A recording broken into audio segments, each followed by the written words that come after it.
ঢাকা 19 সাবা আশুলিয়া এলাকা মানুষকে মাদকের ছোবল থেকে রক্ষা করা।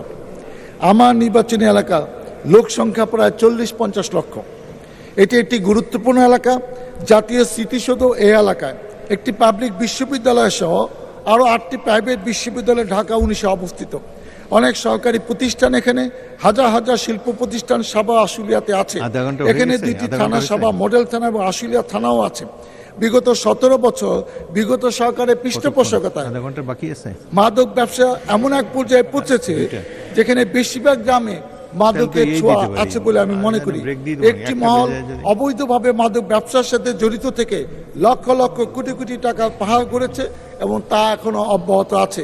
কিছু কিছু যুবক, ছাত্র এবং আরও অনেকে বুঝে না বুঝে মাদক সেবন করছে, যা করে নিজেকে ধ্বংস করছে। এটা কোনো কোনো পরিবারের কাছে বিভীষিকাময়। এটি একটি সামাজিক দুর্ভোগও বটে। সাধারণ মানুষ এটা বরদাস্ত করতে চাচ্ছে না।